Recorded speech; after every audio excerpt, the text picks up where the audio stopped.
The kitchen tiles were cold against Lily's bare knees as she knelt between her aunt and the playpen where her baby brother Jake screamed, his face red and tear-streaked, his tiny fist clutching the wooden bars. 8 years old, and she understood with terrible clarity that this moment would change everything. Her hands were raised, palms out, her whole body trembling as Aunt Christine's hand hung in the air above them both, frozen mid-strike. Please, the word came out as barely more than a whisper. Please don't hit him. He's just hungry. I'll make him stop. I promise I'll make him stop. The words tumbled out breathless and desperate, while her heart hammered so hard she thought it might break through her chest. And in that moment, that terrible suspended moment, when the hand might fall or might not fall, the front door opened and her father's voice called out, earlier than expected, home from his business trip a full day early, and everything stopped. David Morrison had built his fortune in commercial real estate, transforming abandoned warehouses into thriving mixed-use developments across 3 states. His name was synonymous with urban renewal and smart investment. He worked 18-hour days, traveled constantly, made deals worth millions before breakfast. But none of the success or recognition or wealth, meant anything compared to his children. Standing in the kitchen doorway with his briefcase still in hand, his coat damp from the October rain outside, David felt the world tilt sideways as he processed the scene before him. Lily on the floor, her thin arms wrapped protectively around Jake's playpen, her face pale and terrified in a way that made something cold and sharp pierce through his chest. Jake screaming, not the normal fussy cry of a tired baby, but something raw and desperate, his little body shaking with the force of it. And Christine, his sister-in-law, the woman he had trusted with his children's lives, standing over them with her hand raised high, her face twisted into an expression of such rage and contempt that for a moment he did not recognize her at all. "What is happening here?" David's voice came out low, dangerous, each word deliberate and controlled, though his hands were shaking. The transformation in Christine was instantaneous, her face smoothed into concern and exhaustion, her raised hand dropping to her hip as she let out a weary sigh. "David, thank God you're home early. I've been at my wit's end. Jake has been screaming for hours, and Lily keeps interfering when I try to calm him down. I was just trying to get her to move aside so I could pick him up properly." She moved toward the playpen, but Lily flinched, actually flinching, pressing herself harder against the wooden bars. And David saw it, that reflexive fear in his daughter's body, the way she made herself smaller, and something inside him cracked wide open. 3 years ago, his world had been whole. Jennifer had been alive, filling their home with warmth and laughter, making everything work in that effortless way she had. Lily had been 5 years old, bright-eyed and curious, always chattering about her kindergarten class, about the butterflies in the garden, about everything and nothing. Jake hadn't been born yet. David had worked long hours even then, but he'd been present, coming home for dinner most nights, reading bedtime stories, being part of the daily rhythms of family life. Then the cancer came, sudden and brutal, stealing Jennifer away in 6 months that felt like 6 minutes. Lung cancer, the doctor said, though she'd never smoked a day in her life. 6 months from diagnosis to funeral, and David had stumbled through those months in a fog of disbelief and desperate hope that turned to ash in his hands. And then he was alone with 2 children, one of them a newborn, and no idea how to hold together what Jennifer had made look so easy. The work became his refuge, 18-hour days that kept him from thinking, from feeling, from facing the empty space in their bed. When Christine offered to move in and help, it had seemed like salvation. Christine was Jennifer's older sister, 38 and unmarried, working remotely as some kind of consultant. She'd appeared at the funeral elegant and composed, her grief controlled in a way that made David's raw sobbing feel shameful. A week later, she'd called. "David, I can't imagine what you're going through, but Jennifer was my baby sister. Let me help. Let me take care of Lily and Jake while you handle work. You shouldn't have to do this alone." He'd accepted with gratitude that bordered on reverence. Christine moved into the guest room that same week, and for the first month she'd been perfect. Patient with Lily, attentive to Jake, keeping the household running smoothly while David buried himself in work. He'd thought it was working. He'd thought his children were safe and cared for. He'd been blind. Lily, sweetheart. David's voice was soft now, gentle, as he set down his briefcase and took a step forward. Come here. Come to Daddy. But Lily didn't move. She stayed frozen in place, her eyes darting between him and Christine, and there was something in that hesitation, that fear of moving, that sent alarm bells ringing through David's mind. He'd been gone for 5 days this trip, a critical negotiation in Seattle that had required his physical presence. He'd called every night for video chats, but those calls had been brief. Lily always saying she was fine, Jake appearing briefly on screen before Christine said he needed to sleep, everything seeming normal. Nothing about this moment felt normal. Nothing about the terror in his daughter's eyes, or the thinness of her arms, or the way Jake's cries had an edge of genuine distress rather than simple baby fussiness. Christine, could you give us a moment, please? David said it not as a question, but as a command, and he watched something flicker across Christine's face, gone too quickly to identify, but her smile never wavered. Of course, David. Whatever you think is best. You're their father, after all. Her voice was honey-sweet now, solicitous and warm, and she touched his arm as she passed, giving him a sympathetic smile. The children have just been difficult today. You know how it is. They're still adjusting to Jennifer being gone. They act out sometime.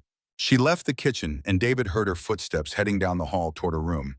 And only then did Lily move, scrambling up from the floor and running to him, her thin body colliding with his legs as she buried her face against his stomach. He knelt down, gathering her into his arms, shocked at how light she felt, how he could feel her ribs through her shirt.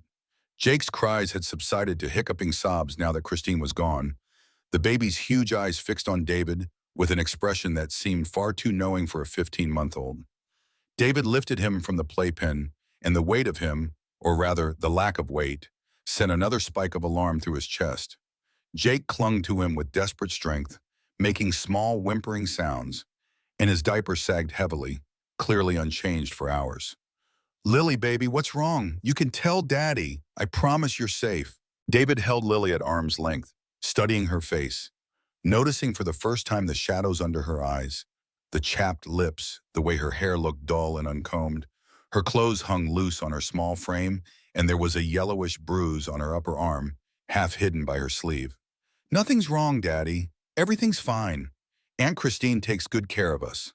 The words came out in a rush, rehearsed, automatic. But Lily's voice shook and her eyes filled with tears that she blinked back furiously.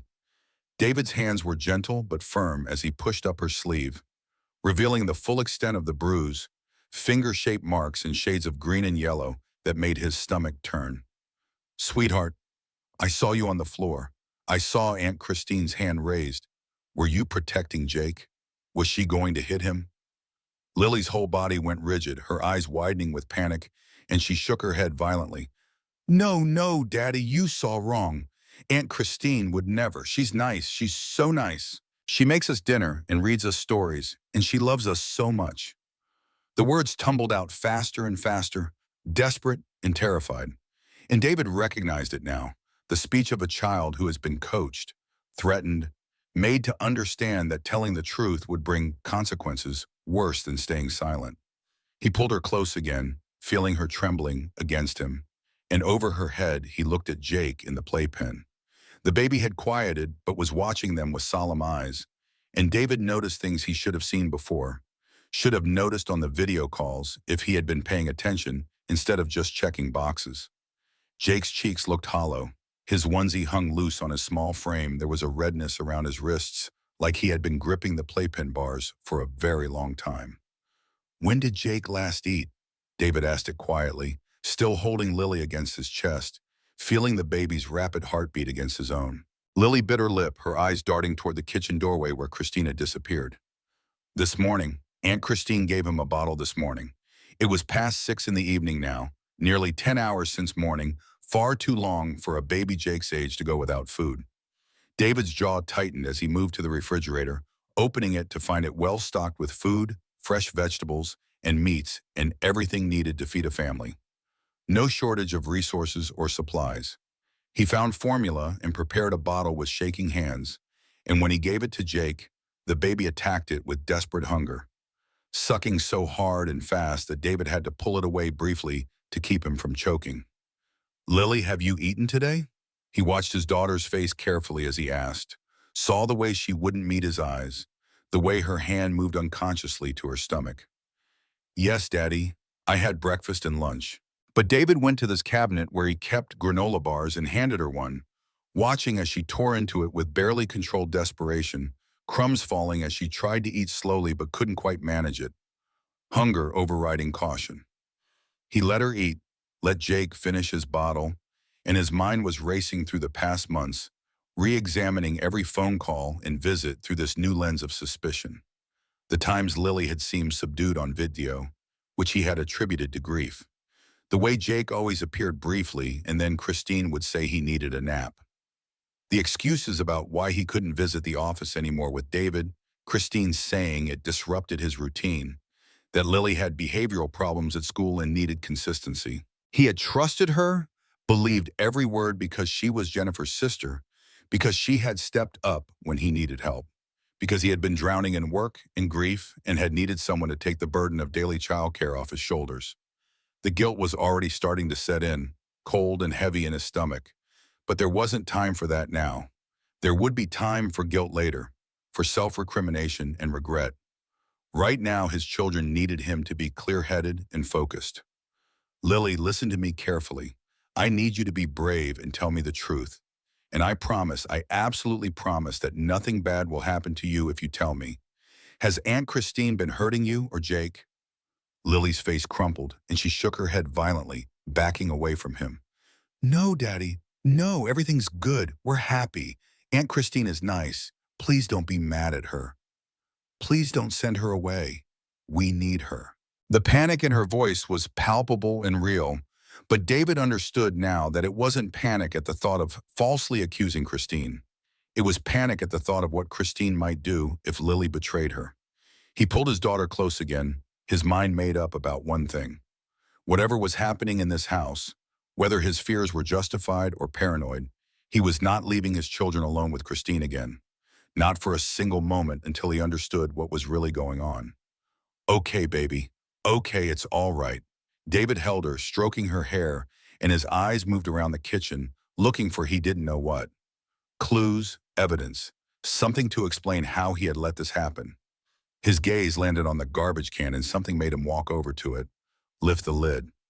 On top of the trash was a takeout container from an expensive restaurant downtown, the kind of place that charged $40 for an entree. The receipt was still attached. $68 for one meal, charged to the household credit card he'd given Christine for groceries and necessities. But his children had been hungry. The contrast was so stark, so vicious, that David felt rage kindle in his chest, hot and sharp. He picked up Jake, who had finished the bottle and was already reaching for another, and carried both children upstairs to Lily's room. He needed time to think, to plan, and most importantly, he needed his children away from Christine. Can you be very quiet for Daddy while I make some phone calls? Lily nodded, her eyes huge and frightened, and David settled them both on her bed, Jake in his lap, Lily pressed against his side. He pulled out his phone, his hands steadier now that he had a direction, a purpose. First, he texted his assistant, cancel all meetings for the next 2 weeks, family emergency. I'll be working from home. Then he called his lawyer, Patricia Morrison, no relation despite the shared last name, a shark of a woman who had handled all his business deals for the past decade. Patricia, I need your help. Not business, personal. I think my children are being abused. He said it quietly, aware of Lily listening to every word, and Patricia's response was immediate. I'm on my way. Don't do anything until I get there. Don't confront anyone. Just keep the kids with you. David promised he would, ended the call, and sat there on Lily's small bed with his children pressed against him. And for the first time in 3 years, he allowed himself to really see what was in front of him.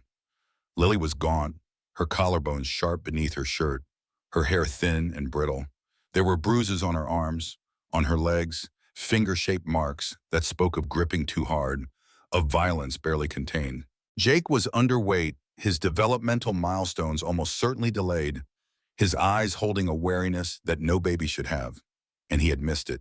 He had been so consumed by his own grief, by his work, by his desperate need to not face the empty space where Jennifer should be, that he had handed his children over to a monster and never looked back. "Daddy, are you crying?" Lily's voice was small and frightened, and David realized that tears were streaming down his face, hot and shameful. He wiped them away roughly. "Yeah, baby, Daddy's crying because Daddy loves you so much and Daddy hasn't been taking very good care of you. You take good care of us, Daddy.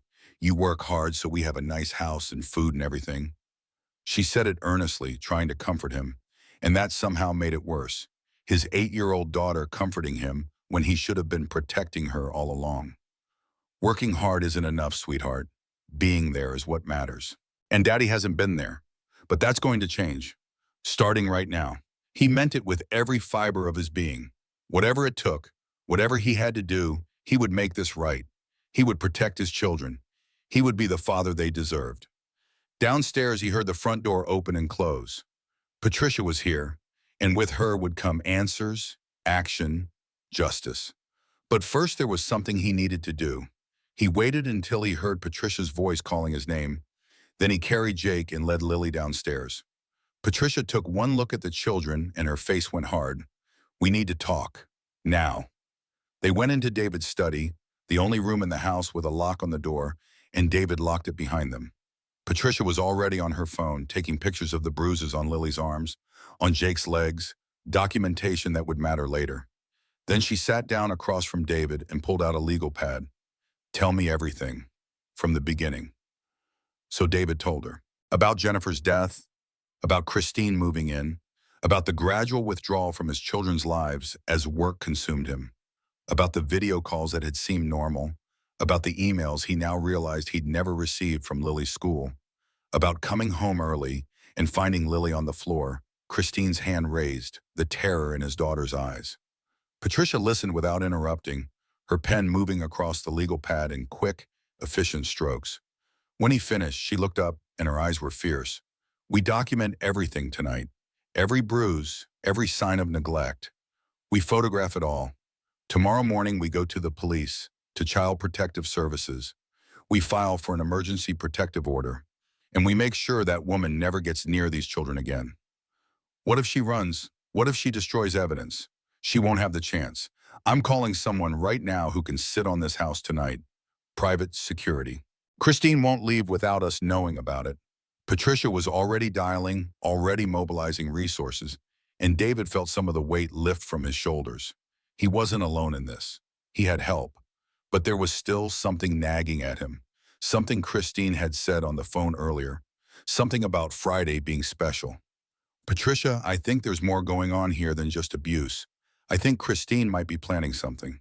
He pulled up the bank statements on his computer, showed Patricia the missing money, the credit cards opened in his name, the pattern of theft that had been going on for months.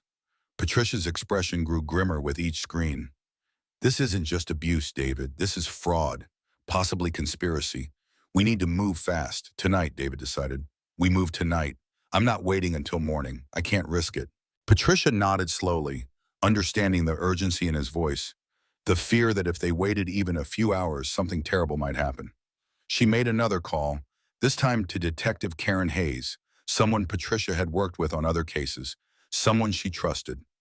Within an hour, Detective Hayes was sitting in David's study, listening to the same story, examining the same evidence. "This is serious, Mr. Morrison. We're going to need to move carefully, but we're going to move fast. I'm going to need to interview your daughter, with a child psychologist present. We're going to need full medical exams for both children. And we're going to need to search Christine Foster's room and belongings. Are you prepared for that?" David looked at Lily, who had fallen asleep on the study couch, exhausted by the emotional toll of the day. He looked at Jake, finally fed and changed, and sleeping in his arms. And he thought about the diary he'd found hidden under Lily's bed while Patricia was making calls, the small notebook with a unicorn on the cover that he'd discovered when he went upstairs to get the children's pajamas. He'd only read a few pages before he'd had to stop. The words written in his daughter's careful second-grade handwriting, too painful to bear. Entries about being locked in the closet, about going hungry, about watching Jake cry and not being allowed to comfort him, about the vitamin supplements Christine made her take every morning, supplements that made her feel sick and dizzy, about the way Christine smiled at Daddy on video calls and then screamed at Lily the moment the call ended. Yes, Detective Hayes, I'm prepared. Whatever you need to do to protect my children and make sure that woman faces consequences, I'm prepared. They worked through the night. The child psychologist arrived, a gentle woman named Dr. Susan Chen, who specialized in trauma, and she spoke with Lily for over an hour while David watched through a one-way window, his heart breaking as his daughter recounted in halting words the months of suffering she'd endured. Medical examiners came and documented every injury, every sign of malnutrition, every indication that these children had been systematically neglected and abused. And through it all, Christine slept in her room down the hall, unaware that the walls were closing in, that the evidence was mounting, that her time was running out.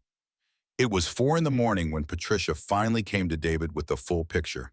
Bank records showing $80,000 stolen over 8 months. Credit card statements with $52,000 in fraudulent charges. Email threads between Christine and someone named Brandon Cole discussing a plan to kidnap the children and demand ransom. Text messages outlining how they would stage it to look like a stranger abduction, how they would demand $5 million, how they would use David's guilt over Jennifer's death to manipulate him into paying. And there, buried in the threads, a single sentence that made David's blood run cold. If he doesn't pay fast enough, we might have to make an example with the girl. Show him we're serious. They were planning to hurt Lily, to use her as leverage. His 8-year-old daughter who had already suffered so much, who had tried so hard to protect her baby brother, who had kept a diary in the desperate hope that someone would believe her someday. We have enough, Patricia said quietly. More than enough. Detective Hayes is getting an arrest warrant right now. We move at dawn. David nodded, unable to speak past the lump in his throat. He went back to the study where both children were now sleeping, Lily on the couch and Jake in a portable crib that Patricia had somehow procured. He sat down in his desk chair and just watched them breathe. Watched the rise and fall of their chests. Watched the way Lily's hand reached out in sleep toward Jake's crib, even unconscious, still trying to protect him. He'd failed them so catastrophically. He'd been so wrapped up in his own pain, his own loss, that he'd handed them over to someone who saw them as nothing more than obstacles and opportunities. Someone who had beaten them and starved them and planned to use them as pawns in a scheme to steal his money. But he was seeing now, he was here now, and he would spend the rest of his life making sure they knew they were loved, that they were safe, that they mattered more than any deal, any amount of money, any amount of success. Dawn came with gray light filtering through the study windows. David heard movement in the hallway, Christine's door opening, her footsteps heading toward the kitchen. He heard her pause, probably noticing that the children weren't in their rooms. Then her footsteps got faster, more urgent, heading back toward the study. She tried the door, found it locked. David? Her voice was sharp now, the honey sweetness gone. David, where are the children? He didn't answer. He just waited, listening to her try the door again, hearing the barely controlled panic in her voice as she called his name. And then he heard other sounds. Car doors slamming, multiple footsteps on the front porch. Detective Hayes' voice, clear and authoritative. Christine Foster, this is the Portland Police Department. We have a warrant for your arrest. There was a moment of silence, and then Christine started screaming. Not words, just an incoherent sound of rage and fear. David heard scuffling, heard Christine's voice rising in pitch. I didn't do anything. This is a mistake. David, tell them. Tell them this is a mistake. But David stayed in his study with his children, his body between them and the door. And he listened as Christine Foster was arrested and read her rights and dragged from the house still screaming. He listened as her voice faded into the distance, as the police cars pulled away, as silence finally settled over the house. It's over, Patricia said quietly from behind him. She had a key to the study, had let herself in when the arrest was complete. She's gone. She can't hurt them anymore. David nodded, but he knew it wasn't really over. There would be trials and testimonies and years of therapy to help his children heal from what they'd endured. There would be guilt and regret and long nights wondering how he'd missed the signs. There would be the hard work of rebuilding trust, of learning to be the father they needed instead of the absent workaholic he'd become. But Christine was gone. His children were safe. And that was a beginning, at least. A foundation to build on. Lily stirred on the couch, her eyes opening slowly, and the first thing she did was look for Jake, checking that he was still there, still safe. Then her eyes found David's, and there was a question in them, a hesitation, a fear. She's gone, baby. Aunt Christine is gone, and she's never coming back. You're safe now. You and Jake are safe. Lily's face crumbled, and she started to cry. Great heaving sobs that shook her thin frame. And David gathered her into his arms and let her cry, let her release months of pent-up fear and pain. Jake woke and started crying too, as if in sympathy, and David held them both, his children, his responsibility, his whole world. I'm so sorry, he whispered into Lily's hair. I'm so sorry I wasn't here. I'm so sorry I didn't see. But I see you now, sweetheart. I see you, and I'm never looking away again. They stayed like that as morning light filled the room, as the house slowly came back to life around them, as Patricia made quiet phone calls and arranged for counseling and prepared for the legal battle ahead. They stayed like that until Jake started fussing with hunger again, and Lily's tears finally subsided into hiccuping breaths. Then David stood, carrying Jake and holding Lily's hand, and led them to the kitchen. He made breakfast, real breakfast, pancakes and eggs and fresh fruit, more food than two children could possibly eat, but he wanted them to see it, to know that there was plenty, that they would never go hungry again. And as they ate, slowly at first and then with growing confidence, David made himself a promise. He would sell his company if he had to, would walk away from everything he'd built, would give up every dollar and every achievement if that's what it took to be the father his children deserved. Because none of it mattered, he understood that now. None of the success or the money or the prestige meant anything compared to the two small people sitting at his kitchen table, alone and safe, and finally, beginning to believe that maybe, just maybe, everything really would be okay. The hospital smelled of antiseptic and fear. David sat in the pediatric wing waiting room with Lily curled against his side and Jake sleeping fitly in his arms, watching doctors and nurses move past with purposeful efficiency. It had been 6 hours since Christine's arrest, 6 hours of medical examinations and police interviews, and the slow grinding machinery of the justice system beginning to turn. Dr. Rachel Kim emerged from the examination room, her face carefully neutral in that way medical professionals have when the news is bad, but they need to deliver it calmly. She sat down across from David, her eyes moving between him and Lily with something that looked like carefully controlled anger. Mr. Morrison, I need to be very direct with you about what we found. David nodded, his arms tightening protectively around his children. Lily had gone very still, her small body tense, as if bracing for another blow. Both children show signs of prolonged neglect and abuse. Lily has 12 distinct bruises in various stages of healing, indicating repeated physical trauma over an extended period. She's severely malnourished, having lost approximately 18% of her body weight over the past 6 months. That's dangerous for a child her age. We're talking about potential long-term developmental impacts. Dr. Kim paused, glancing at Lily with gentle compassion before continuing. Jake's condition is equally concerning. He's significantly underweight for his age, showing signs of failure to thrive. The diaper rash is so severe, it's caused open sores that have become infected. He'll need antibiotic treatment. His developmental milestones are delayed by approximately 4 months, likely due to inadequate stimulation and care. David felt each word like a physical blow, but he forced himself to listen, to absorb every detail. This was his fault, his failure, and he would not turn away from the full weight of it. There's something else, Dr. Kim said, and now her voice held an edge of something darker. We found elevated levels of melatonin in Lily's system. Very elevated. Someone has been giving her sleep medication, likely to keep her quiet and compliant. The room seemed to tilt. David looked down at Lily, who was staring at the floor, her face flushed with what he recognized now as shame. Not her shame, but the shame that abusers teach their victims to carry. The vitamins, Lily whispered. Aunt Christine said they were vitamins to help me be strong like Mommy was. But they made you sleepy? Lily nodded, still not looking up. I would take them in the morning, and then I couldn't stay awake at school. Miss Roberts kept asking if I was okay, and I wanted to tell her, but Aunt Christine said if I told anyone, she would take Mommy's necklace away, and I would never see it again. Her hand moved to her throat where a delicate silver chain hung, a locket that Jennifer had given her the Christmas before she died. Inside was a tiny photo of mother and daughter laughing together at some long-ago moment of joy. It was the only thing Lily had left of her mother, and Christine had known exactly how to weaponize it. Dr. Kim's jaw tightened, but her voice remained professionally calm. We're going to keep both children overnight for observation and treatment. Jake needs IV fluids and antibiotics.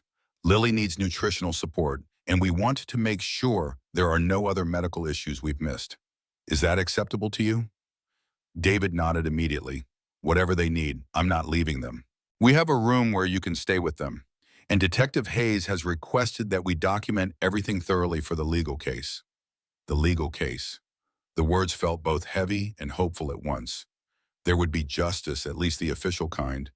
But what about the other kind, the healing kind, the kind that would help his children feel safe again? Patricia Morrison appeared in the doorway, her phone pressed to her ear, her expression grim.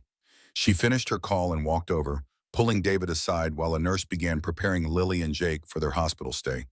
We have a problem, Patricia said quietly. Christine's lawyer is Richard Keller. David felt his stomach drop.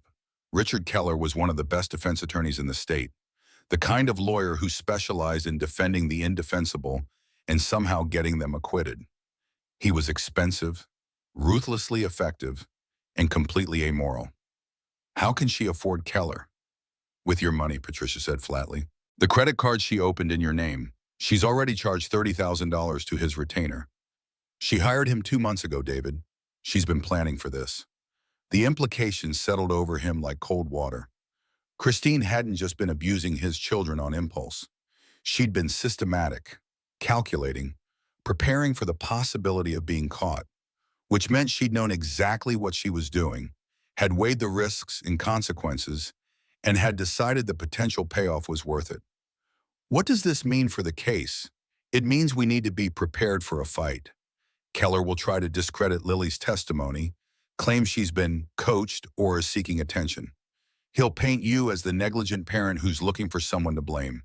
He'll argue that Christine was overwhelmed and made mistakes but didn't intend harm, and he's good enough that he might create reasonable doubt. David felt rage building in his chest, hot and tight. But we have evidence. The diary, the medical records, the financial theft, the kidnapping plan, all of which he'll try to explain away or suppress. The diary is the testimony of an 8-year-old child.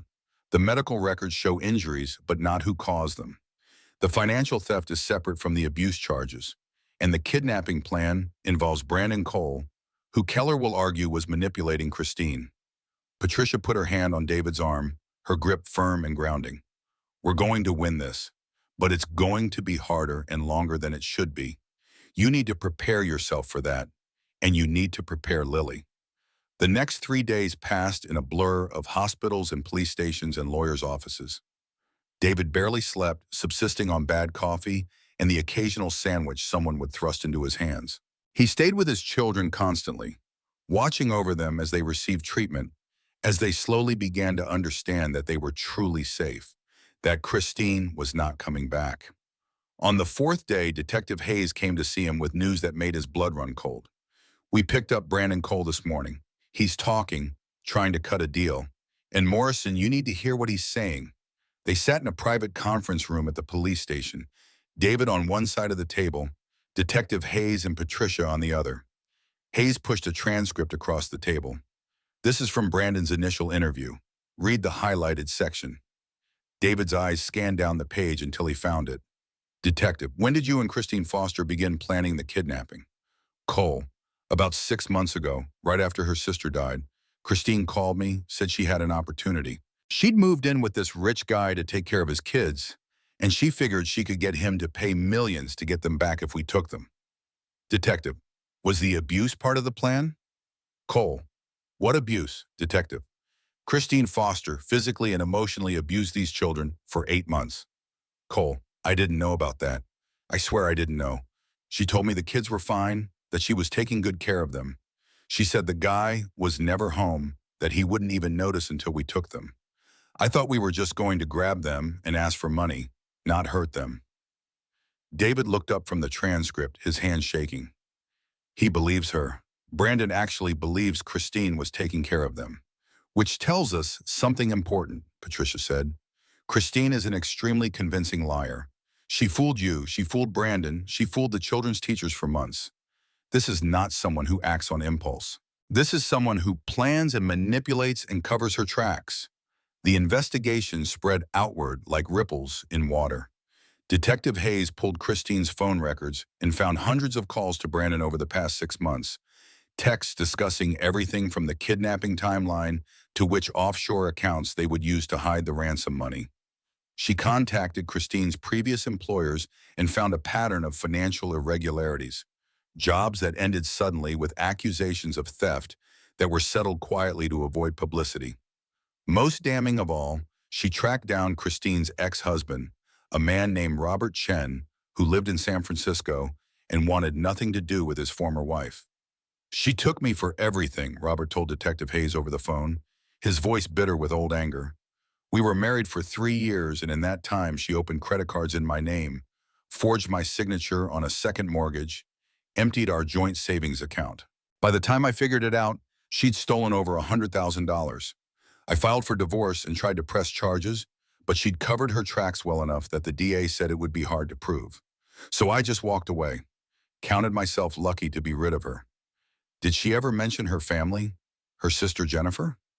Robert was quiet for a moment. Yeah, she talked about Jennifer sometimes, always with this weird mix of love and resentment, you know? Like she admired her sister, but also hated her. I remember once she got drunk and said something like, Jennifer got everything handed to her. The perfect life, the perfect family. She never had to fight for anything. I asked what she meant and she just laughed it off, said she was being silly. The picture that emerged was of a woman who had spent her entire adult life taking shortcuts and exploiting people, who viewed relationships as transactions and other people as resources to be used. Jennifer's death hadn't been a tragedy that spurred Christine to help her grieving brother-in-law. It had been an opportunity, a way to access David's wealth and position herself to take everything.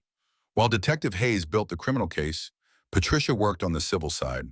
She filed for an emergency protective order that barred Christine from any contact with David or the children. She began the process of recovering the stolen money, freezing accounts, and reversing fraudulent charges. And most importantly, she prepared David for what was coming. Keller is going to put you on trial as much as Christine, she warned him. He's going to make this about your parenting, your absence, your failure to notice what was happening. You need to be ready to answer for that without getting defensive or emotional. They were sitting in David's home office, the house feeling strange and empty now without Christine's presence. Maria, the housekeeper who had worked for the Morrison family for years, had been interviewed by Detective Hayes and had broken down crying as she admitted that she'd known something was wrong but had been too afraid to speak up. I saw things, Maria had sobbed. I saw Miss Lily looking so thin and sad. I saw Miss Christine lock her in the closet. I heard Jake crying for hours. But I thought maybe I'm wrong. Maybe it's not my place to say. I was afraid if I accused Miss Christine and I was wrong, I would lose my job. I have a family to support, and I'm so ashamed. I should have protected those babies. David had told Maria he didn't blame her, that Christine had fooled everyone, that she could come back to work if she wanted, but he blamed himself enough for all of them. Now, sitting across from Patricia, he tried to imagine standing in a courtroom and having his every failure as a father enumerated for public record. The video calls where he'd been too distracted to really look at his children. The emails he'd never seen because he'd given Christine access to his accounts. The business trips he'd prioritized over being home. The grief he'd used as an excuse to abdicate his responsibilities. I deserve it, he said quietly. Everything Keller's going to say about me is true. That's not the point, Patricia said firmly. The point is that even if you were a completely absent father, even if you did everything wrong, that doesn't justify what Christine did. Plenty of parents work long hours. Plenty of people struggle with grief. That doesn't give anyone else permission to abuse their children. Keller will try to make it seem like Christine was justified. like she was pushed to extremes by circumstances. We need to make sure the jury understands that nothing justifies what she did. 2 weeks after Christine's arrest, David finally went back to Lily's school for a meeting with Miss Roberts and Principal Rodriguez. He'd been putting it off, dreading the conversation, but it needed to happen. The school had been sending Lily her homework and had offered to arrange tutoring, but she needed to know that it was safe to go back, that the people there cared about her. Miss Roberts cried when she saw him. "I'm so sorry, Mr. Morrison. I tried so hard to reach you. I knew something was wrong, but I didn't know how to prove it, and I thought maybe I was overreacting and I should have just called the police myself, but I was worried about making things worse for Lily." David found himself in the strange position of comforting her, assuring her that she'd done everything she could, that her documentation had been crucial to the case. Principal Rodriguez showed him the file they'd kept, 3 inches thick with incident reports and emails and observations from teachers who had watched Lily deteriorate over the months. "She was such a bright, happy child before," Miss Roberts said, flipping through old assignments covered in gold stars and smiley faces. "Top of her class, always raising her hand, always excited to learn. And then after her mother died and Miss Christine moved in, it was like watching a light go out. She stopped participating. She fell asleep at her desk. She started wearing long sleeves even on hot days. Her homework quality dropped. And she was always hungry, always asking if there were extra snacks, always hovering near the cafeteria even though she didn't have lunch money. Why didn't you call the police yourselves?" Principal Rodriguez sighed heavily. "We did call Child Protective Services. Twice. Both times they sent someone to do a home visit, and both times Christine had everything looking perfect. The house was clean. There was food in the refrigerator. Lily told them everything was fine. CPS is overwhelmed and understaffed. Unless there's clear evidence of immediate danger, they often can't do much. It was another failure of the system, another crack that children could fall through." David made a mental note to look into what could be done about that, whether his money and influence could be used to push for reforms. But that was for later. Right now, he needed to focus on his own children. Lily started therapy 3 weeks after Christine's arrest. Dr. Susan Chen, the psychologist who had interviewed her that first night, agreed to take her on as a patient. David sat in on the first session, watching as Dr. Chen used art therapy and play therapy and gentle questions to help Lily begin processing her trauma. "Can you draw me a picture of your family, Lily?" Lily had nodded and picked up crayons, and David watched as she drew 4 figures. A tall man labeled Daddy, a small girl labeled me, a baby labeled Jake, and off to the side, separated from the others by a thick black line, a figure with wild hair and an angry face labeled Bad Aunt. "Tell me about the people in your picture. Daddy works hard and loves us. Me and Jake are together and we're safe now. Bad Aunt hurt us, but she's gone now and she can't come back." Her voice was flat, reciting facts without emotion, and Dr. Chen nodded encouragingly. "That's right. She can't come back. You and Jake are safe. How does that make you feel?" Lily had to think about that, her small face scrunched up in concentration.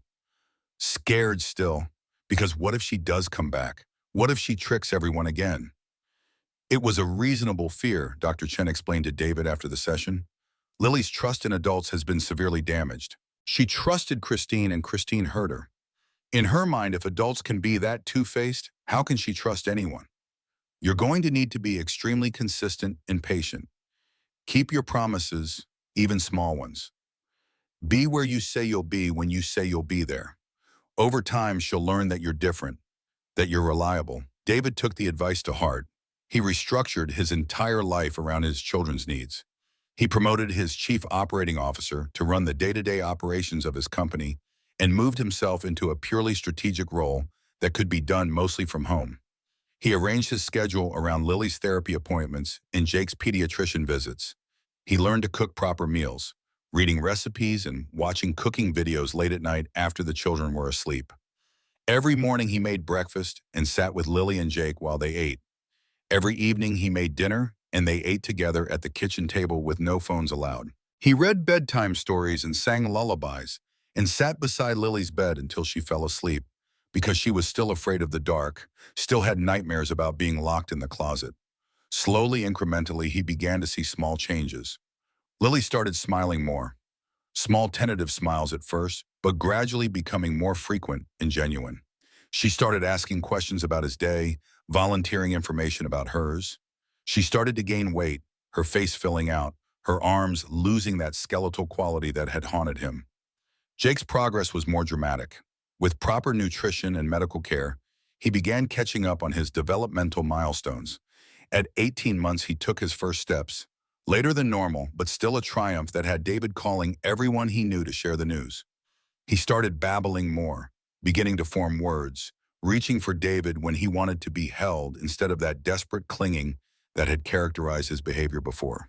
But there were setbacks too, times when Lily would suddenly become withdrawn and refuse to talk, times when Jake would wake up screaming from nightmares he was too young to explain, times when David would find Lily hoarding food in her room, unable to trust that meals would keep coming regularly.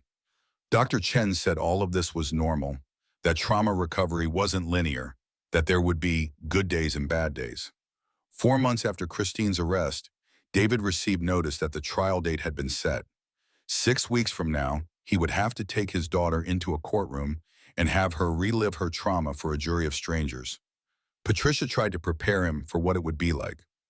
Lily will testify via closed-circuit television, so she won't have to be in the same room as Christine, but she'll still have to answer questions, and some of them will be difficult.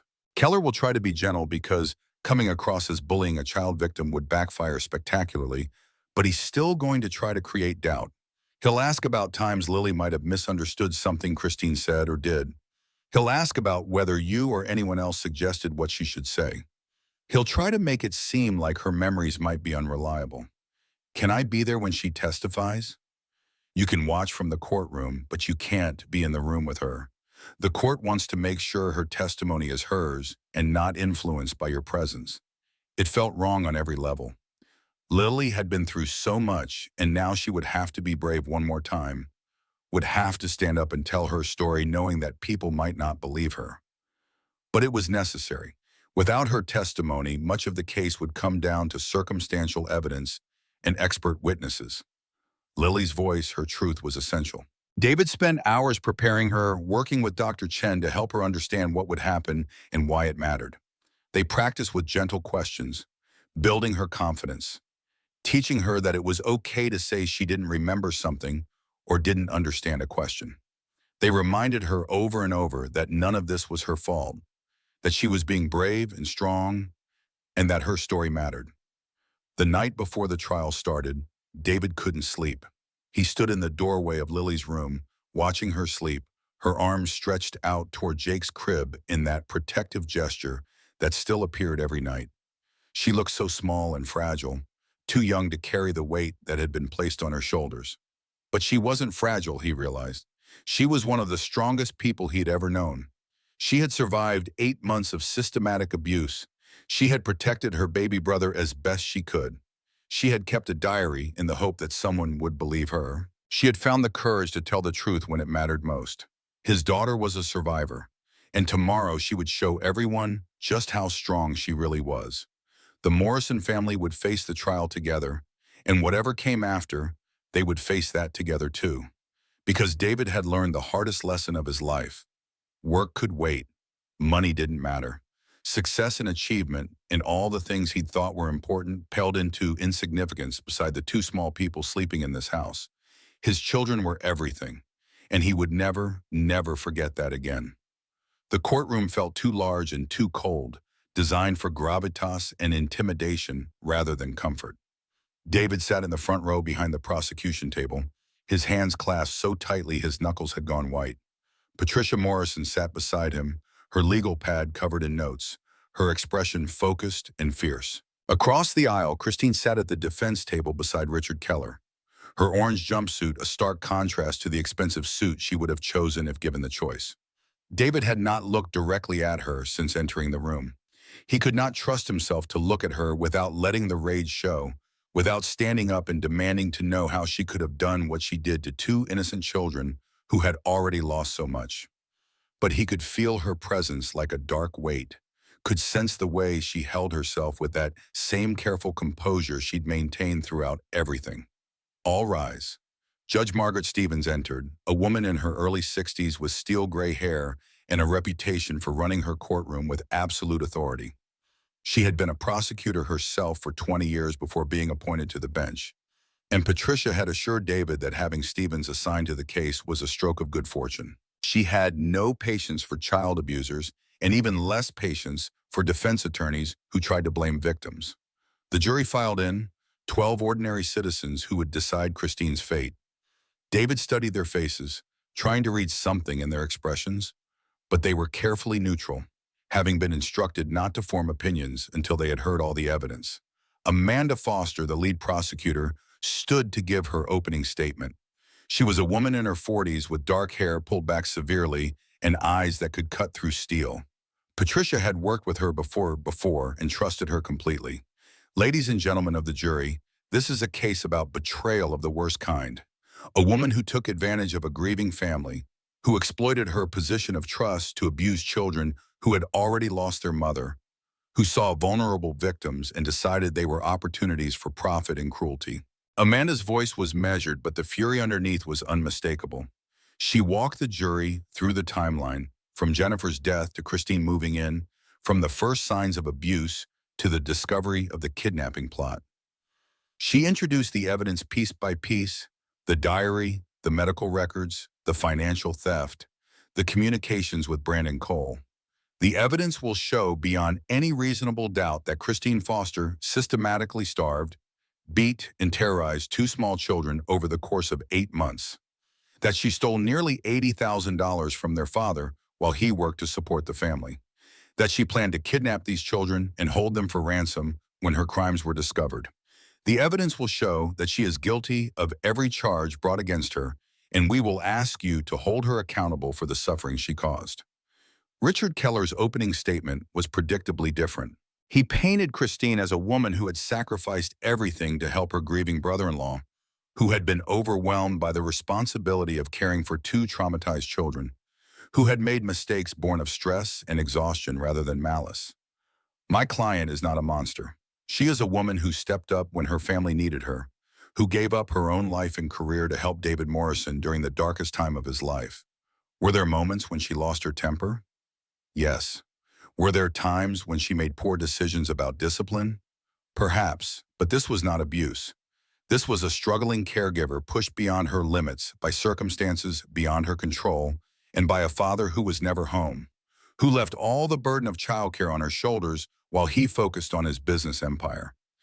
David felt Patricia's hand on his arm, a warning not to react, not to let the jury see his anger. Keller was doing exactly what they had expected, trying to shift blame, trying to create sympathy for Christine. But Amanda would counter it. The evidence would counter it. The truth would come out.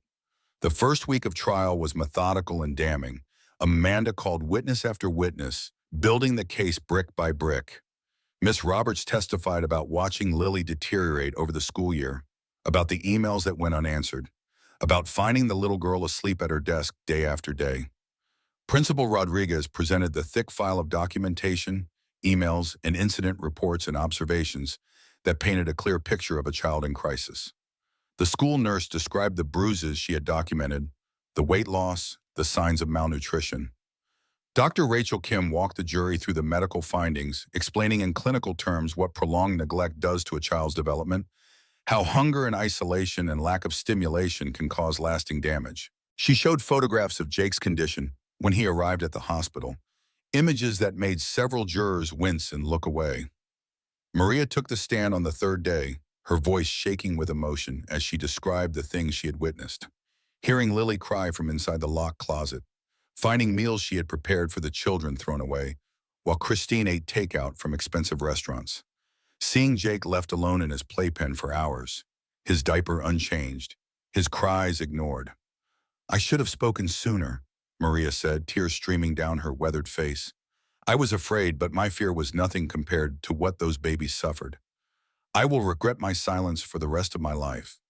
Keller tried to discredit her during cross-examination, suggesting she was testifying to protect her job, implying she might have been the one neglecting the children.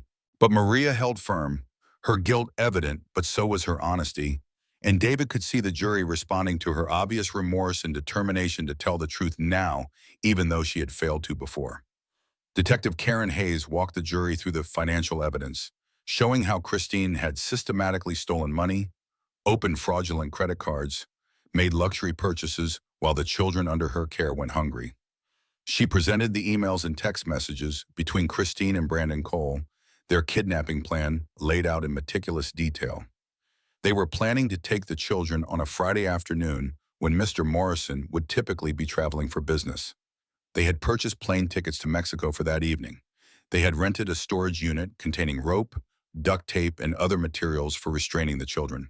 They had drafted a ransom note demanding $5 million and threatening harm to the children if payment was not received within 24 hours. Hayes read aloud from the text messages, her voice flat and professional, but the content chilling. Christine, what if he doesn't pay fast enough? Brandon, we make an example with one of them. Show him we're serious. Christine, Bernard, the girl knows too much anyway. Might be easier if there's only one to deal with afterward. The courtroom was silent as the implications sank in. They had not just been planning to kidnap and ransom the children. They had been planning to murder Lily if necessary, to eliminate a witness, to simplify their crime. David felt sick, his vision blurring at the edges as he imagined what would have happened if he had not come home early, if he had not seen what he saw, if he had waited even one more day. Brandon Cole testified on the fifth day, having accepted a plea deal in exchange for his cooperation. He was a small man with thinning hair and nervous hands, looking like exactly what he was. A low-level criminal who had gotten in over his head with someone far more dangerous than he had realized. Under Amanda's questioning, he described how Christine had contacted him 6 months after Jennifer's death with a proposition. She had access to a wealthy man's household, she said. She had gained his complete trust. She could set up a kidnapping that would look like the work of strangers, and David Morrison would pay anything to get his children back safely. She told me the kids were fine, that she was taking good care of them. She said Morrison was never home anyway, that he wouldn't even notice we were setting things up. I thought it was just about the money, about getting a rich guy to pay ransom. I didn't know she was hurting them. Brandon looked at the jury, his eyes pleading for understanding he did not deserve. When the police arrested me and told me what she'd been doing to those kids, I couldn't believe it. The Christine I knew was always so sweet and caring when we talked. She sent me pictures of the kids smiling and looking happy. I thought I was just helping with a kidnapping for ransom, not helping someone who was abusing children. As soon as I found out the truth, I cooperated completely because what she did, that's not okay. That's not what I signed up for. Keller's cross-examination tried to paint Brandon as the true mastermind, suggesting he had manipulated Christine and was now trying to minimize his own guilt. But the documentary evidence was too strong. The emails originated from Christine's accounts. The plans were written in her handwriting. The initiative had clearly come from her. The prosecution rested after 8 days of testimony, having built a case so comprehensive and damning that David allowed himself to feel the first stirrings of hope. But then the defense began calling witnesses, and he was reminded that the fight was far from over. Keller called character witnesses who testified that Christine had always been kind and responsible, friends and former colleagues who insisted she could never have done what she was accused of. He called an expert witness, a psychologist who had never actually examined Christine but who testified about caregiver burnout and how overwhelming stress could cause people to act in ways they never would under normal circumstances. Most effectively, he called David's former assistant, who testified about how many hours David worked, how many trips he took, how rarely he called home during the early months after Jennifer's death. Under Keller's careful questioning, a picture emerged of David Morrison as an absent father who had dumped his children on Christine and then ignored them for months, leaving her to deal with 2 traumatized kids with no support or appreciation. Patricia had warned him this was coming, had prepared him for having his failures enumerated in public, but it still felt like being flayed alive. Every mistake he had made, every time he had chosen work over family, every video call he had rushed through because he had a meeting, it all became evidence not of his failures, but somehow of Christine's justification. On the 15th day of trial, the moment everyone had been dreading and anticipating arrived. Lily would testify. The courtroom had been reconfigured with a closed-circuit television system. Lily would be in a small room elsewhere in the courthouse with only Amanda Foster and a victim advocate present. Her testimony would be broadcast on screens in the courtroom, allowing the jury and judge to see and hear her without requiring her to face Christine directly. David watched on the screen as his daughter entered the room, looking impossibly small in a blue dress he had bought for her hair pulled back neatly, her hands clutching a stuffed rabbit Dr. Chen had given her for comfort.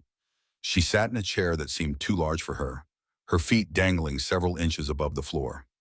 Amanda began gently establishing basic facts: Lily's name, her age, where she lived, who was in her family. Lily answered in a quiet but steady voice, and David felt pride surge through his chest. His daughter was doing this. She was being so brave. Lily, can you tell us what happened when your Aunt Christine came to live with you? At first she was nice. She made cookies and played games with me and told me she would take care of us like Mommy did. But then Daddy went on a business trip and everything changed. What changed, Lily? She said I was ungrateful and difficult. She said Jake cried too much and needed to learn discipline. She stopped making dinner for us. She said we had to earn food by being good, but I could never be good enough. I tried so hard, but she was always angry. Can you tell us about some specific things that happened? Lily's hands twisted together, her eyes downcast, but she spoke clearly. She locked me in the closet for hours when I spilled juice. She said I was clumsy and needed to think about being more careful. It was dark and I was scared, but I didn't cry because crying made her more angry. She wouldn't feed Jake all day sometimes. His diaper would be so full and smelly, but she wouldn't change him. She said he needed to learn not to be demanding. I tried to help, but I didn't know how to change a diaper right, and she hit my hands with the wooden spoon. On the screen, David could see tears beginning to slide down Lily's face, but her voice remained steady. In the courtroom, several jurors were wiping their eyes. Why didn't you tell your father what was happening? Aunt Christine said if I told anyone, she would take away Mommy's necklace. It's the only thing I have left of Mommy, and I couldn't lose it. She said Daddy was too busy with important work to worry about us. She said if we were too much trouble, he would send us to foster care with strangers. She said no one would believe me anyway, because I was just a kid and she was a grown-up. Lily's voice broke then, and she started crying harder, her small body shaking. I wanted to tell. I wanted to so badly, but I was scared. I was scared all the time. Amanda let her cry for a moment, then gently continued.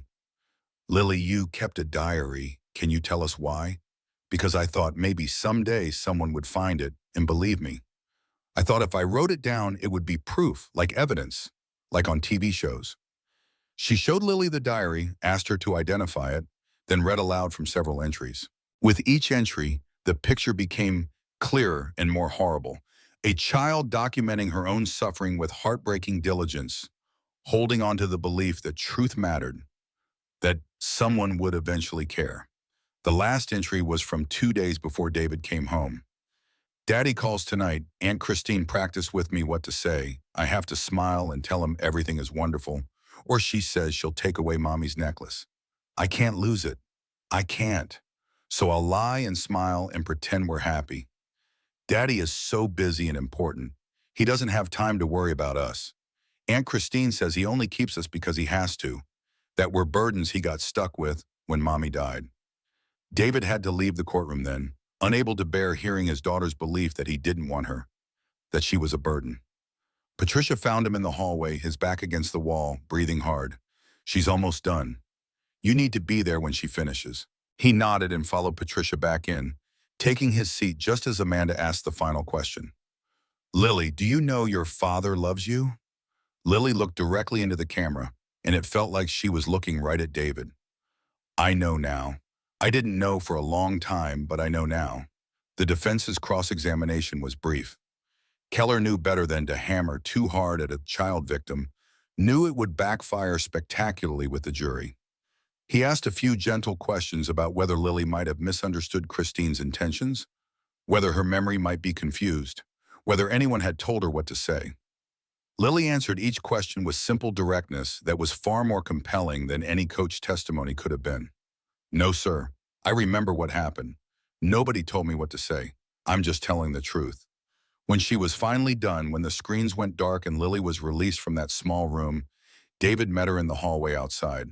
She ran to him and he caught her, holding her while she cried with relief and exhaustion and the bone-deep weariness of having survived something that should have broken her, but hadn't. You did so good, baby girl. You were so brave. I'm so proud of you. Is it over now, Daddy? Is the bad part over? David wished he could say yes, wished he could promise that all the hard parts were behind them. But there was still Christine's testimony to come. Still the verdict and sentencing. Still years of healing ahead. The hardest part is over, he said instead. You did the hardest thing, and you did it perfectly. Christine took the stand on the 18th day of trial. She wore a navy blue suit that Keller had arranged for her hair styled, her makeup subtle and tasteful. She looked like a respectable professional woman, someone you would trust with your children, and David understood how dangerous that was. This was the mask she had worn so effectively, the false face she had shown to him and to everyone else. Under Keller's questioning, she told a story of sacrifice and suffering. She had loved her sister Jennifer more than anyone. When Jennifer died, Christine's heart had broken. But she had put aside her grief to help David because family was everything. She had moved into his home, had taken on the full-time care of two difficult children, had received no appreciation or support. David was never there. He worked constantly, traveled all the time, left everything to me. I was alone with two traumatized children day after day after day, with no help, no break, no recognition of what I was sacrificing. Yes, I got frustrated sometimes. Yes, I was short-tempered. But I never intended to hurt anyone. I was doing my best under impossible circumstances. She cried as she testified, delicate tears that she dabbed away with a tissue. David watched the jury and saw several of them responding with sympathy. This was what Keller had been building toward, the narrative of Christine as victim rather than perpetrator. Then Amanda Foster stood for cross-examination, and the temperature in the room dropped. Miss Foster, you testified that you were frustrated and overwhelmed. Does frustration justify beating an 8-year-old child with a wooden spoon? I never beat her. I used reasonable discipline that was appropriate. Is locking a child in a dark closet for hours reasonable discipline? She needed time to think about her behavior. Is starving a baby for 10 hours at a time reasonable discipline? I didn't starve him. He ate regularly. Amanda walked to the evidence table and picked up Jake's medical records. Your nephew weighed 19 pounds when he was admitted to the hospital at 15 months old. The average weight for a child his age is 24 pounds. He was severely malnourished. How do you explain that? He was a picky eater. A picky eater, Amanda repeated, her voice dripping with skepticism. Let me ask you about something else. You opened credit cards in David Morrison's name without his knowledge or permission. You charged over $50,000 to those cards. Where did that money go? Household expenses? Taking care of the children? Amanda pulled out the credit card statements and began reading charges aloud. Louis Vuitton handbag, $2,800. Weekend stay at the Four Seasons, $3,200. Dinner at Le Bernardin, $640. Do these sound like household expenses for children? Christine's composure cracked slightly. I needed those things. I deserved some compensation for what I was doing. So you believed you deserved luxury goods while the children you were supposedly caring for went hungry? I did not let them go hungry. Amanda's voice hardened. Let's talk about your communications with Brandon Cole. You exchanged over 200 text messages and emails discussing plans to kidnap these children. Tell the jury, was that also about feeling overwhelmed and underappreciated? Christine's face flushed. That was Brandon's idea. He manipulated me. Really? Because the emails show that you initiated contact. You developed the plan. You set the timeline. Amanda pulled out a printed email and began to read. 2 more months and we'll have enough money saved from what I'm taking from Morrison's accounts. Then we grab the kids and make that bastard pay millions for their safe return. Those are your words, Miss Foster, sent from your email account to Brandon Cole. How is this Brandon manipulating you? Christine was silent, her jaw tight. Amanda continued, relentless. Let me read another one. This one is from a week before your arrest. The girl knows too much. She's been writing things down. If this goes wrong, we might have to eliminate her to eliminate the evidence. Amanda looked up from the paper, her eyes boring into Christine. You were planning to murder Lily if your kidnapping plot failed. How exactly does being an overwhelmed caregiver lead to planning the murder of an 8-year-old child? I never said that. It's in your email, sent from your account, with your login credentials. Someone else could have accessed my account. Did someone else also access your account to write the ransom note we found in your handwriting? Did someone else rent the storage unit with the supplies for kidnapping and restraining children? Christine's composure shattered completely then. Her face twisted with rage and something darker. Something that had been hiding beneath the mask all along. He owed me. Jennifer got everything, the perfect husband, the perfect life. And where did that leave me? Alone and struggling while she had it all handed to her. When she died, it should have been my chance to have what she had. I earned it. I deserved it more than she ever did. The courtroom erupted. Judge Stevens banged her gavel, calling for order, but the damage was done. Christine had revealed herself, the jealousy and entitlement and rage that had been the real motive all along. Not caregiver stress, not being overwhelmed, but simple vicious envy of her sister's life and a belief that she was owed what Jennifer had built. Keller tried to recover during redirect, tried to walk back Christine's outburst, but it was hopeless. The jury had seen the real Christine Foster, had heard her admit that she believed she deserved David's money and life, that she had been willing to hurt children to take what she thought should have been hers. The trial ended the next day with closing arguments. Amanda reminded the jury of all the evidence, all the testimony, all the proof that Christine Foster had systematically abused 2 innocent children and planned to kidnap and possibly murder them for money. Keller did his best to argue for reasonable doubt, for considering Christine's mental state and stress level, but his heart wasn't in it. He knew the case was lost. The jury deliberated for 3 hours. When they returned, their faces were grim and certain. On the charge of child abuse in the first degree regarding Lily Morrison, how do you find? Guilty. On the charge of child abuse in the first degree regarding Jake Morrison, how do you find? Guilty. The guilty verdicts continued, count after count. 18 charges in total and guilty on every single one. Christine sat stone-faced as her fate was sealed, while across the aisle, David felt years of tension drain from his body. Sentencing was scheduled for 2 weeks later. David was allowed to give a victim impact statement, standing before Judge Stevens with notes he had prepared but couldn't read because his hands were shaking too badly. Instead, he spoke from his heart. Your Honor, Christine Foster didn't just hurt my children. She tried to destroy them.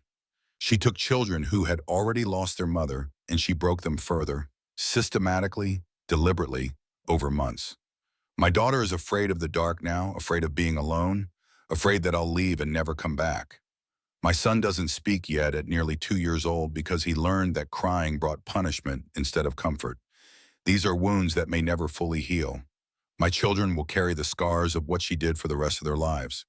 I ask this court to impose the maximum sentence to ensure that Christine Foster never has the opportunity to hurt another child the way she hurt mine. Judge Stevens listened impassively, then turned to Christine. Christine Foster, you have been convicted by a jury of your peers of 18 counts of child abuse, fraud, and conspiracy. I have been on this bench for 23 years, and this is one of the most calculated and vicious cases I have ever seen. You took advantage of trust, you exploited grief, you abused innocent children for your own gain. The jury has spoken. Now this court will speak. She paused, letting the weight of the moment settle. You are hereby sentenced to 25 years in prison on each count of child abuse, to be served consecutively. You are ineligible for parole for 20 years. You will pay restitution in the amount of $150,000 to the victims, and you are permanently barred from any contact with Lily Morrison and Jake Morrison for the rest of your natural life. The gavel came down with the finality of a door slamming shut. Christine was led away, still silent, still showing no remorse, and David felt something that wasn't quite satisfaction, but was close enough. Justice had been served. His children were safe. The nightmare was officially over. 3 years passed. 3 years of therapy and patience and small victories that slowly built into something resembling normal life. David had kept his promise to restructure his life around his children. He sold controlling interest in his company to his COO and moved into a consulting role that required minimal travel and maximum flexibility. They moved to a new house, nothing ostentatious or grand, just a comfortable home in a good neighborhood with a big backyard and friendly neighbors. Every morning, David made breakfast and they ate together. Every evening, they had dinner as a family, no phones allowed at the table. He attended every school event, every doctor's appointment, every moment that mattered. Lily was 11 now and thriving. She was top of her sixth grade class again, her natural brightness and curiosity returning as she healed. She had joined the drama club at school and discovered a talent for performance. Next month, she would play Annie in the school production, and the irony wasn't lost on David, his daughter who had survived real abuse now playing an orphan who finds her happy ending. Jake was 4 and chattering constantly, a bright and energetic boy who had caught up on all his developmental milestones. He had no conscious memories of those dark months with Christine, too young when it happened for the memories to stick in narrative form. But the trauma lived in his body still, in the way he needed extra reassurance when David left for even short trips, in his intense attachment to his father and sister. David had started a foundation in Jennifer's name, an organization dedicated to supporting families dealing with child abuse and neglect, providing resources and legal assistance and therapy services to those who couldn't afford them. He spoke at conferences and schools about the warning signs he had missed, about the importance of being present, about choosing family over career success. On a bright Saturday morning in late spring, the Morrison family went to the park. It had become their weekend tradition, this simple, ordinary thing that meant everything. David sat on a bench, watching Lily push Jake on the swings, listening to their laughter ring out clear and joyful in the warm air. Lily came and sat beside him after a while, a little breathless from running around, and leaned her head against his shoulder in the casual affection that had taken 2 years of therapy and patience to rebuild. Dad, I was thinking maybe we could visit Mom's grave tomorrow. Bring flowers. Tell her about my play. I think that's a beautiful idea, sweetheart. Do you think she would be proud of us? That we got through everything? Baby, she would be so proud of you she'd burst with it. You're the bravest person I know, Lily Morrison. You saved your brother's life by being brave enough to write the truth, by being brave enough to finally speak it out loud. Mom would say you're her hero, and she'd be right. They sat together watching Jake play, a family healing one day at a time, scars still visible but no longer bleeding, moving forward into a future that was finally bright. On Sunday, they went to Jennifer's grave as promised. Lily brought her report card, all A's, wanting to show her mother. Jake brought flowers he had picked himself, dandelions and clover that he thought were beautiful. David brought the weight of 3 years of grief and guilt and gradual healing. Lily knelt by the headstone, tracing her fingers over Jennifer's name. Hi, Mommy. It's me, Lily. I miss you. But I'm okay now. We're all okay. Daddy takes care of us really good. I'm in a play. I wish you could see me. Jake added his flowers carefully, copying his sister. Hi, Mama. I love you. David spoke last, his hand on each child's shoulder. Jennifer, I'm sorry I failed them after you left, but I promise you I'm doing better now. The kids are safe. They're healing. I'm the father I should have been from the start. I hope you're proud. I hope wherever you are, you can see them and know that they're going to be okay. The wind blew gently through the cemetery, rustling the leaves of the old oak trees, and for just a moment, David could have sworn he felt Jennifer's presence, warm and approving, telling him that, yes, she was proud, that, yes, they would all be okay. That evening, back at home, David stood in the doorway of Lily's room, watching her read to Jake before bed. The two of them curled up together with a picture book about dragons and princesses. His children, all even safe and loved. It had cost him everything he thought mattered, his career trajectory, his business empire, his carefully constructed identity as a successful mogul. But he had gained something infinitely more valuable. He had his children's trust. He had their laughter and their love. He had the privilege of being present for their lives, of watching them grow and heal and become the remarkable people they were meant to be. And late at night, after both children were asleep, David sat in his study and worked on his book, the memoir he was writing about their experience. Not for fame or money, though the publisher had offered a substantial advance, but because other parents needed to hear this story. Other fathers needed to understand that work could wait, that money didn't matter, that being present was the only thing that truly counted. He titled it The Price of Success, and he dedicated it to Jennifer, to Lily, to Jake, and to every parent who had ever chosen their career over their children and lived to regret it. He ended it with a simple truth that had cost him everything to learn. Your children need you present more than they need you perfect. They need your time more than they need your money. They need your attention more than they need your achievements. These are the lessons I learned too late, paid for with my children's suffering and my own guilt. Learn from my mistakes, choose differently, be there. It's the only thing that matters. 10 years after the trial, David attended Lily's high school graduation. She was 18 now, valedictorian of her class, heading to Columbia University in the fall to study social work. Her speech to her graduating class was about resilience, about surviving trauma, about choosing to use pain as motivation to help others rather than letting it define you. She didn't mention Christine by name. That woman had taken enough from her. But everyone who knew their story understood what Lily was talking about when she said that the hardest times in our lives could become the foundation for our greatest strengths, that surviving wasn't enough, that you had to choose to thrive. Jake was 14 now, taller than Lily and protective of his sister in the way of younger brothers who know their sister once protected them. He sat beside David in the audience, watching Lily with pride, and whispered, "She's amazing, isn't she, Dad? She really is. You both are." After the ceremony, after the photos and congratulations and celebratory dinner, the three of them sat in their backyard as the sun set, talking about the future, about college and dreams and all the possibilities ahead. And David thought about that dark October evening 10 years ago, when he had come home early and found his world shattered.